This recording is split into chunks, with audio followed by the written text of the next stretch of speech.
Hello, everyone, and welcome to What's the Point? I'm Josh Durrell, CEO of the Wyoming Business Council, and we're here today to talk a little bit about economic development in Wyoming. And many of you have seen the triangle framework that we talk about how we lead economic growth and build local capacity. And at the state level, we utilize three levers, really: policy, funding, and leadership. And today we're focusing in with Kent Noble. We have Kent Noble here today, who's the Daniels Fund Ethics Initiative Faculty Fellow at the College of Business. And we're talking today about ethical leadership. Excellent. And, Kent, first of all, it's a pleasure because you are somebody I look up to a lot. Oh, it's mutual, my friend. and somebody that I think a lot of folks, when they meet you for the first time, they're like, gosh, I just feel better after talking with Kent. And I think a lot of it comes back to some of the ethical frameworks that you have and that you understand, but also it's not so much what you do, it's how you do it.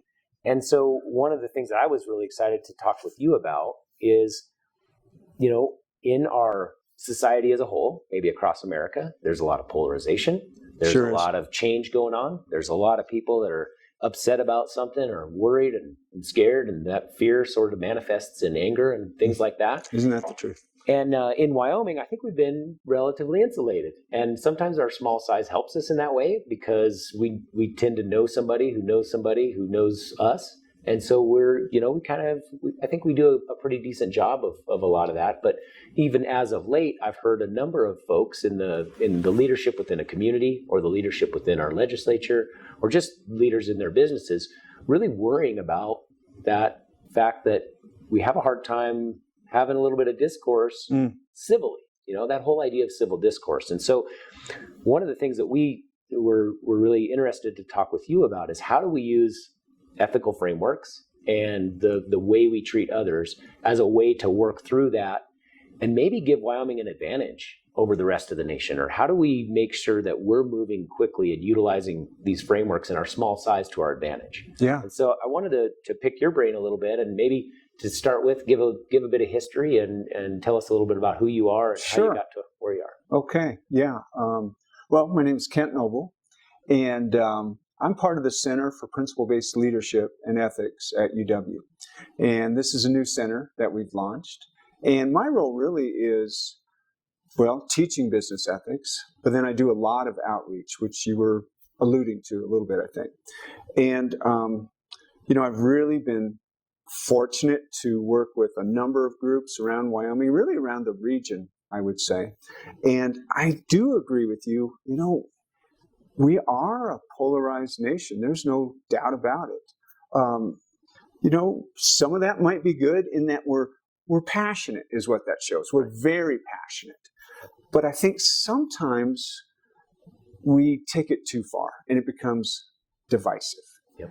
And unfortunately, I think we've gotten into this mode where we lose respect for people that don't have an opinion that's similar to ours. And unfortunately, that's an issue. And that is really what's made us so divided, I think, as a nation. So part of what we do in our outreach, one of our programs is we walk people through a process where they get an opportunity to create their own personal code of ethics, what it is that's important to them.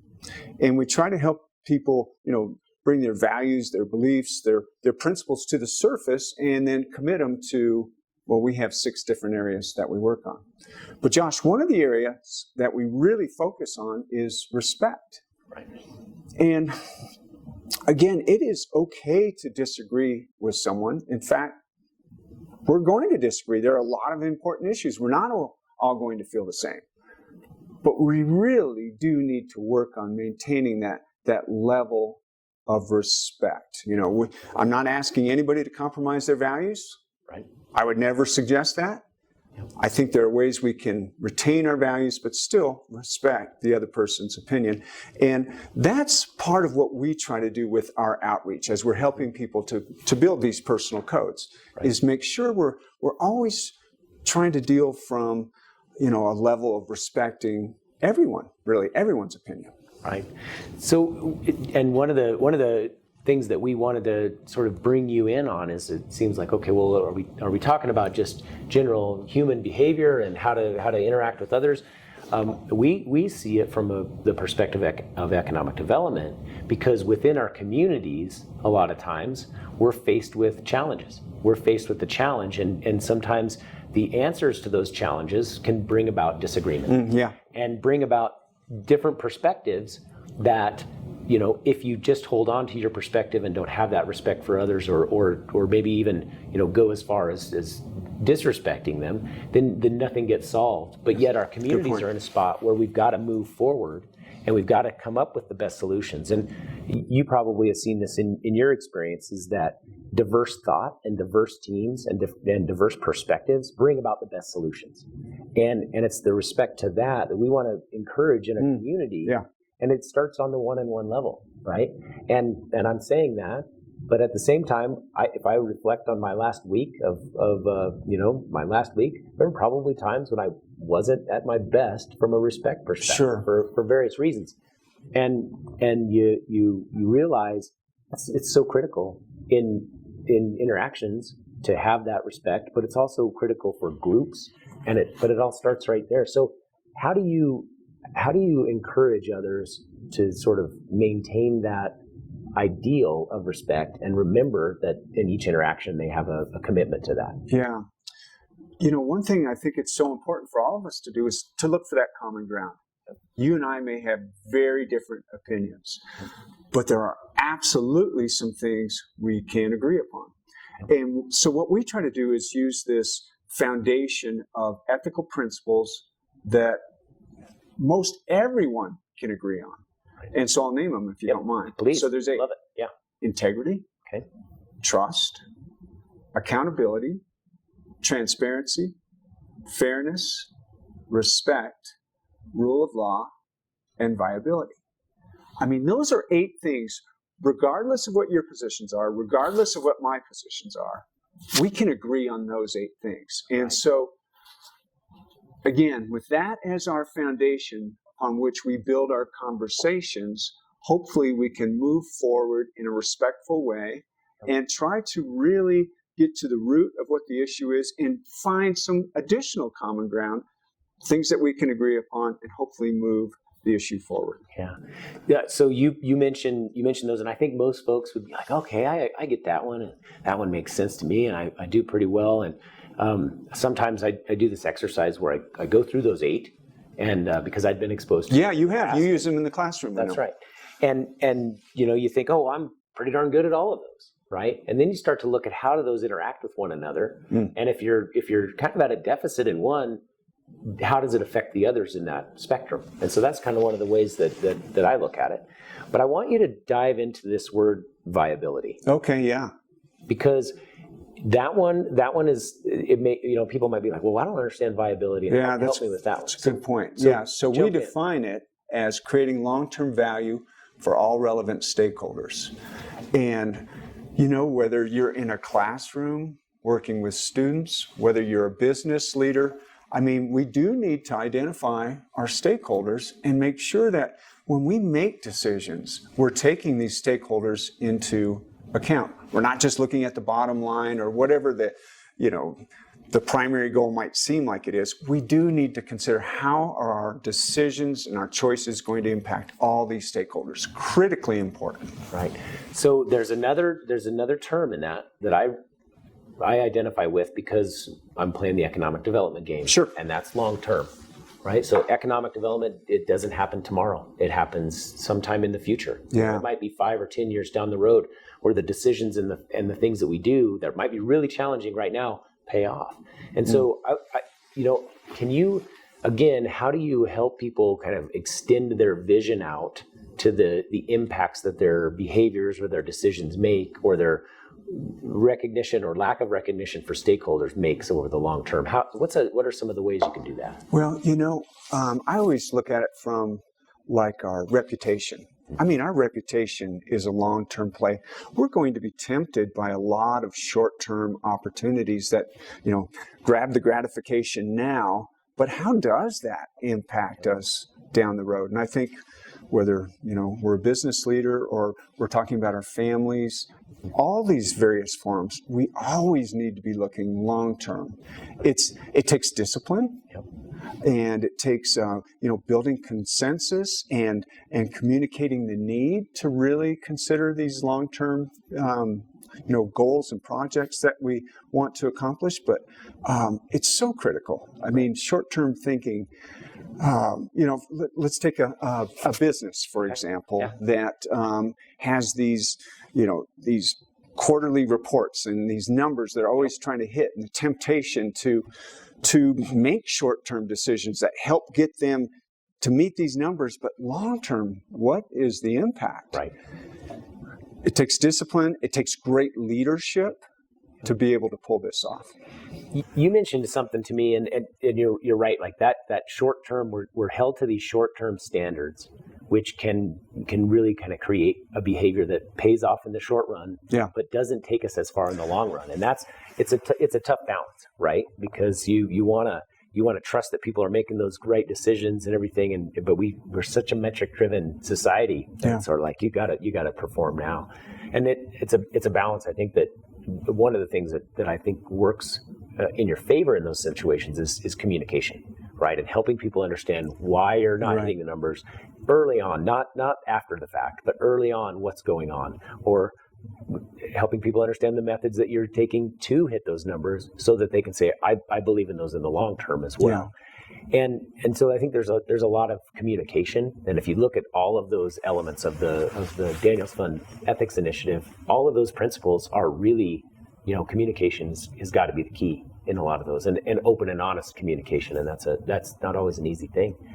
I was gonna ask you a little bit about this kind of this idea of how do you in your classes sort of set the standard, because we're going to have this conversation, and chances are pretty good for the next 24 hours I'm going to be right up here at the top, right now.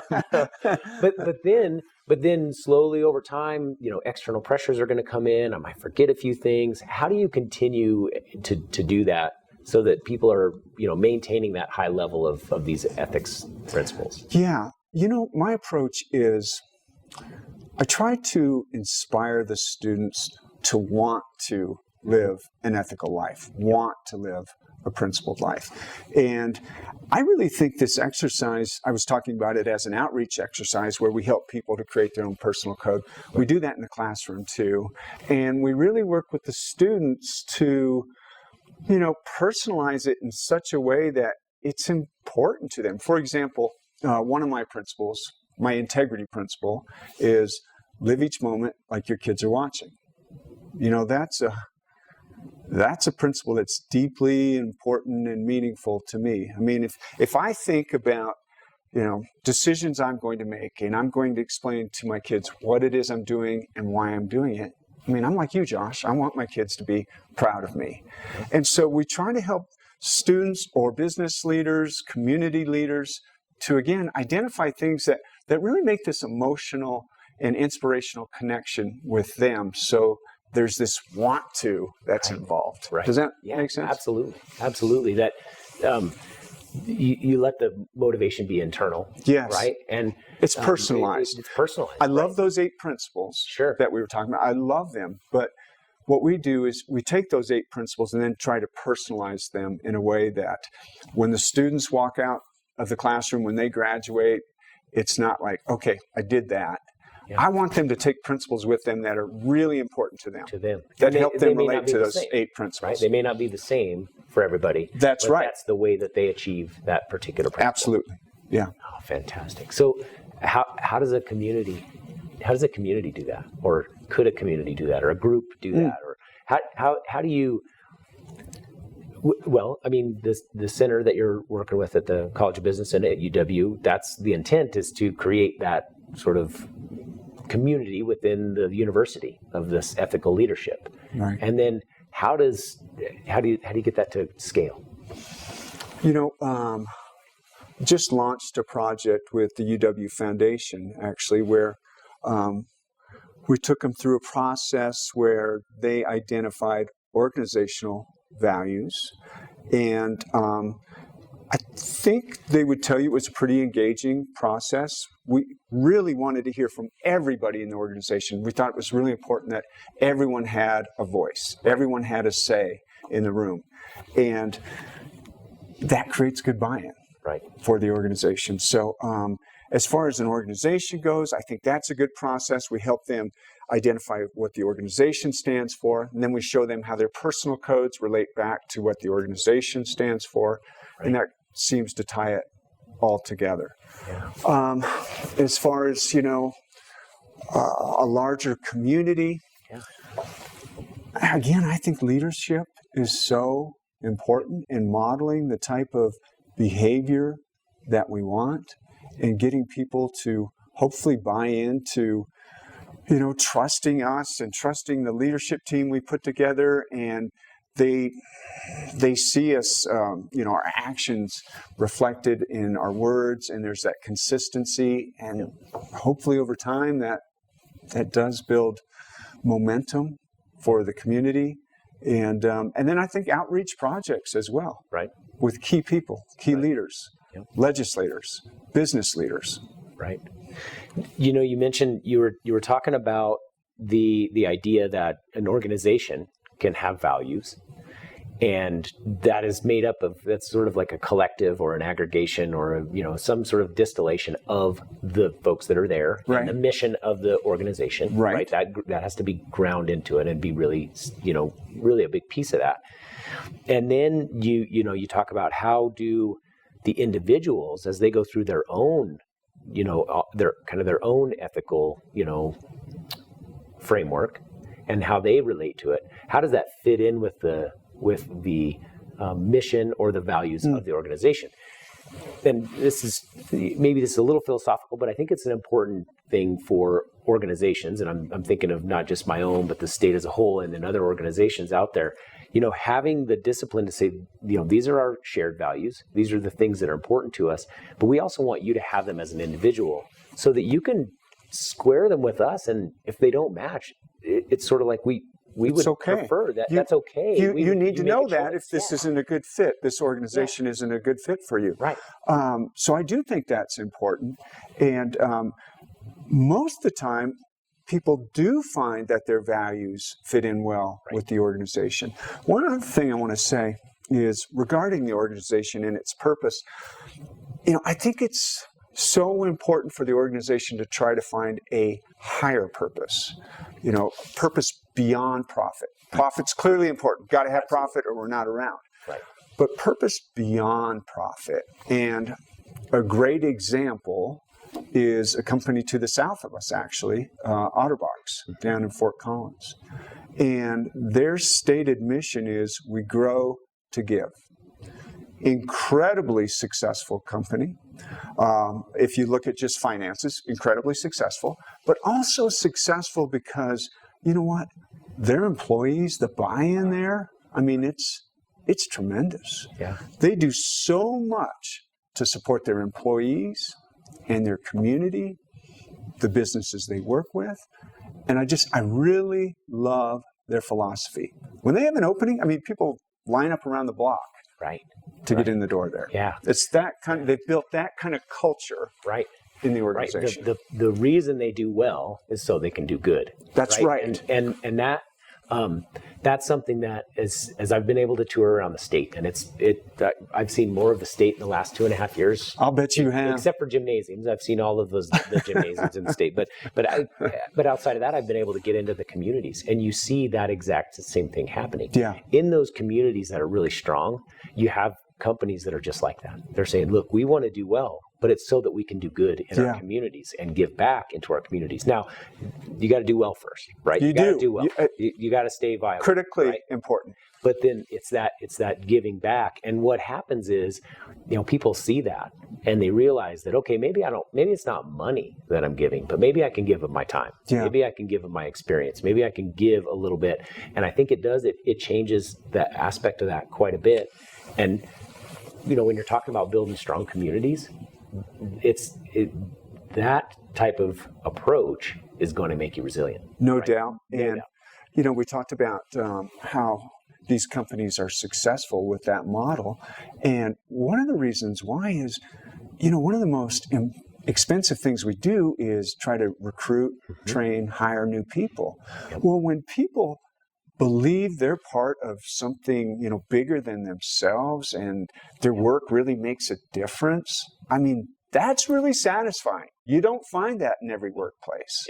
And so if you can build that type of culture, I think it's a leg up for your organization. You're a little bit unstoppable. Yeah. Really. That is really the type of business leader we are trying to turn out of the business school. In our ethics program, that's the model. Yeah. That is the model. Good business leaders know about their organizations.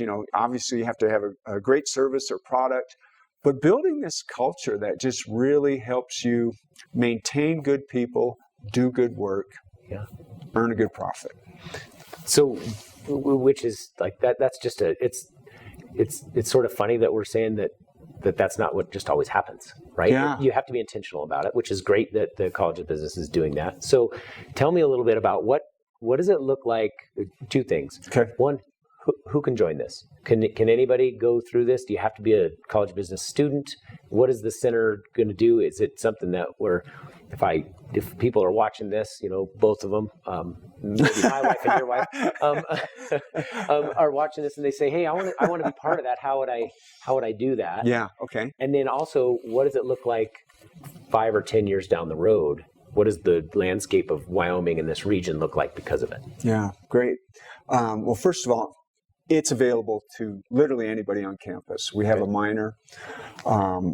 It's a couple courses within the College of Business, an ethics course and a leadership. Actually, there's 3 courses within the College of Business: ethics, a leadership foundations, and then a leadership capstone class, which will pretty much be a hands-on project-based course.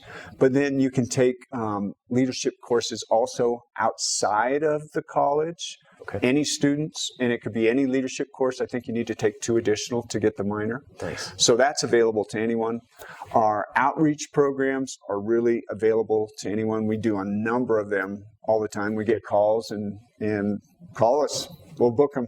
Right. And we love doing them. Okay. We're going to be doing some executive ed starting in the spring. We're excited about that. It'll basically be broken into 3 different parts. How you lead yourself, how you lead others, and how you lead the organization. Great. So we're putting that curriculum together as we speak. And then what was the second question? So what does it look like in 5 or 10 years? If I ramble on long enough. You'll get there. No, so in 5 or 10 years, yeah. What do you think are some of the cool things that happen because of it? I think we are creating so many ripples right now. I really do. Ripples of change. I can tell you this. 5 or 10 years from now, the students that we are turning out, they really do care about their communities. They care about the culture in the workplace. Yep. That is going to be a priority for this next generation. And I think that's great news. I really do. Yep. I'm excited about that. I think not just in Wyoming, but in the region. Because as you know, our graduates go a lot of different places. And, businesses are really starting to realize that this next generation, this is important to them. So we're seeing a lot of businesses change. Wow.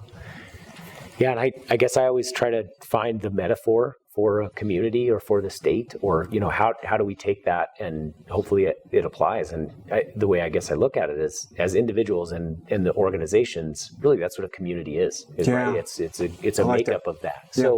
So if you can have that kind of an impact on an individual, and then have them make decisions about organizations that have gone through this and really understand what fits for them, and then want to do the same thing of giving back or giving of themselves, right? Then you kind of have communities that do that and a state that does that. And we started the conversation in a completely different place, talking about polarizing topics and all of those things, but it doesn't, really what you get to a spot where maybe less of that occurs because of that leadership, because of those ethical frameworks, and because people have personalized them and the organizations have said, these are our values, and match up with them and help us make them better, rather than the opposite. And so, maybe it's a roundabout way, and maybe the best way of getting to the spot where it's not as polarizing. You know, I think amazing things happen when you turn that focus from being inward to outward, and you start considering the stakeholders. We talked about viability, and you know what difference we can make for them. It's what's ironic, I think, Josh, is there's all kinds of research that's actually really good for your business, really good for the bottom line. It's not. I'm not saying that's why you should do it, but the end result is, again, lots of research says this long-term play, not the short-term thinking. The long-term play is very good for your business. It's good for your community, and you know, to think that we're a small part of that is pretty meaningful. Yeah. Well, actually, that's probably a really good place for us to stop because, well, one, because you had me at long-term plays. I'm in economic development. Yay. Yeah. But also because there are things that you can do right now in the interactions you're having immediately to have some results. And I think that that's the balance, right? We want to be able to be effective in the moment, but have that long-term impact. And I think that that's really, you know, what you're trying to do. And what we're trying to do at the state in economic development is make every interaction count, but have a long-term vision in mind and make those ripples out there. So, Kent, thanks for walking through this. Thank you. Anything really? you want to add? I'm listening. Well, I would just say I agree with you. I think we're here to make a difference, and we have an incredible opportunity to make a difference. I want to thank you and your team for the great work you've been doing. When you were hired, I thought, wow, we won. We got a great guy. We got a smart guy. And we have someone that's going to do it the right way. So thank you. Thank you. Yeah. Thanks. All right. Thanks, Ken.